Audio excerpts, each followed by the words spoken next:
నాన్నగారు ముస్తఫా గారిని ఈ రోజు కలవటం జరిగింది. ఆయన ధైర్యంగానే ఉన్నారు. ఈ కూటమి ప్రభుత్వంలో రెడ్ బుక్ రాజ్యాంగంలో బిఆర్ అంబేద్కర్ గారు రాసిన రాజ్యాంగం, ఆయన తీసుకొని వచ్చిన ఈ లా అండ్ ఆర్డర్లు ఇవన్నీ తీసుకొని వస్తే ఈ రోజు ఈ కూటమి ప్రభుత్వం దాన్ని మిస్యూజ్ చేసి ఏ విధంగా ఈ రాష్ట్రంలో ఉన్న వైఎస్ఆర్సీపీ నేతల మీద కానీ వైఎస్ఆర్సీపీ యాక్టివ్గా ఉన్న ప్రతి ఒక్కళ్ళ మీద కూడా ఏ విధంగా కేసులు పెడుతున్నారు ప్రతి ఒక్కళ్ళు కూడా చూస్తున్నారు. ఎక్కడ చూసినా కూడా అరాచకాలతో ఈ పాలన జరుగుతుంది. ఈ అరాచక పాలనలోనే మరి వాళ్ళ ఆనందం పొందడానికి ఎవరు దొరుకుతారా ఎక్కడ దొరుకుతారా అని చెప్పి చూసుకుంటూ ఉన్నారు.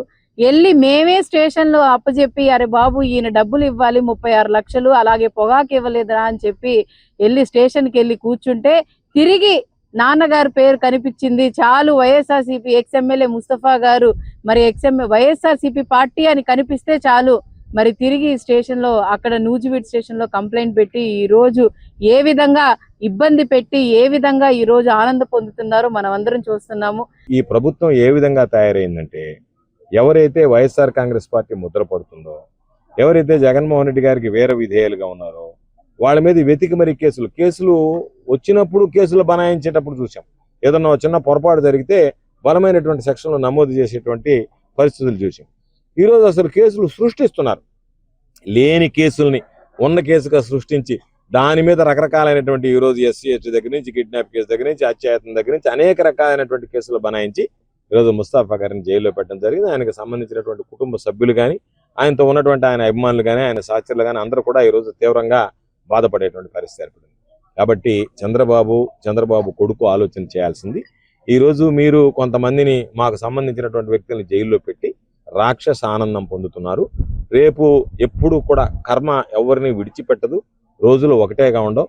ప్రతి ఒక్కరికి వెలుగు చీకట్లు ఉంటాయి. ఈరోజు మేము అధికారంలో లేకపోవచ్చు, ప్రతిపక్షంలో ఉండొచ్చు.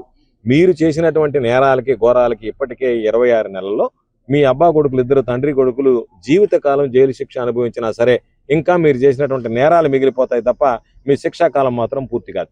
అన్ని నేరాలు ఘోరాలు చేసినటువంటి మీరు ఈరోజు ఏది సంబంధం లేనటువంటి ఈరోజు చూస్తే నవ్వు వచ్చేటువంటి కేసు.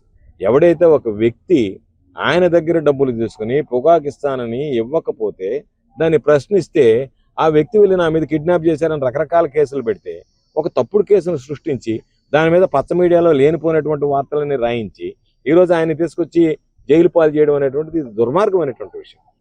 బెయిలు రావడానికి వీలు లేనటువంటి సెక్షన్లు వేసి కిడ్నాప్ 307 అదేవిధంగా SC/ST అట్రాసిటీస్ యాక్ట్ ఇలాంటి కేసులన్నీ వేసి సెక్షన్లన్నీ వేసి వారిని గుజరాత్లో ఉంటే యాంటిసిపేటరీ బెయిల్ మూవ్ చేసి గుజరాత్లో ఉంటే పోలీసులు వెళ్ళి గుజరాత్లో ISI తీవ్రవాదిలాగాను లేకపోతే సంఘ విద్రోహ శక్తిలాగాను పట్టుకుని తీసుకొచ్చారు. కోర్టులో ప్రొడ్యూస్ చేశారు.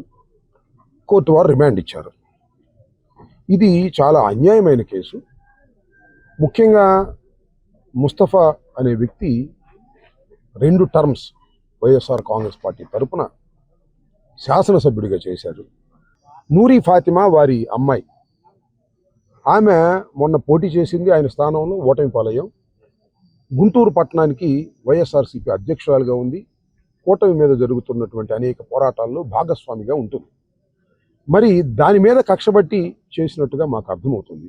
పొలిటికల్ వెంట రాజకీయ కక్ష తీర్చుకోవడానికి వ్యాపారస్తుల్లో ఉన్నటువంటి ఒకరి దగ్గర కంప్లైంట్ తీసుకుని ఆ కేసు రిజిస్టర్ చేసి జైల్లో పెట్టి బెదిరించాలనే ప్రయత్నం చేస్తున్నారు. ఎంత నీచమైనటువంటి విషయమో ఒకసారి ప్రజలు ఆలోచించాలని కూడా ఈ సందర్భంగా మనవి చేస్తున్నారు. ముస్తఫా అంకుల్ని అరెస్ట్ చేయడం, ఒక ఎక్స్ఎమ్మెల్యేని ఏమీ లేకుండా ఒక కేసు క్రియేట్ చేసి మరీ అరెస్ట్ చేశారని అంటే ఎంత ఆలోచన లేకుండా ఉంది, ఎంత అన్యాయంగా ప్రవర్తిస్తున్నారు. అంటే ఏమనుకుంటున్నారు, న్యాయం అనేది ఆంధ్ర రాష్ట్రంలో జరగదనేటువంటి ధీమా ఏమన్నా ఉందా, లేకపోతే మీరు చేసేటువంటి తప్పులు కప్పిపుచ్చుకోవడానికి మీ దగ్గర మనుషులు ఉన్నారని ఆలోచించుకుంటున్నారు, లేకపోతే మీడియా పవర్, పచ్చ మీడియాతో మేము ఏమన్నా చేయగలము, తప్పుని ఒప్పు చేస్తాం, అబద్ధాన్ని నిజం చేస్తామని ఆలోచిస్తున్నారా? ఇవేవి జరగవు. కింద న్యాయం అన్యాయాలకి కోర్టులు ఉన్నాయి, పైన పాప పుణ్యాలు చూడడానికి భగవంతుడు ఉన్నారు. ఒక కుటుంబంలో తండ్రిని కొడుకుని ఇద్దరిని తీసుకెళ్లి లేని కేసులో వాళ్ళని జైల్లో పెట్టారనంటే ఆ కుటుంబం ఎంత క్షోభ అనిపిస్తుంది. ఒక్కసారి ఆలోచిస్తున్నారా మీరు ఎవరైనా?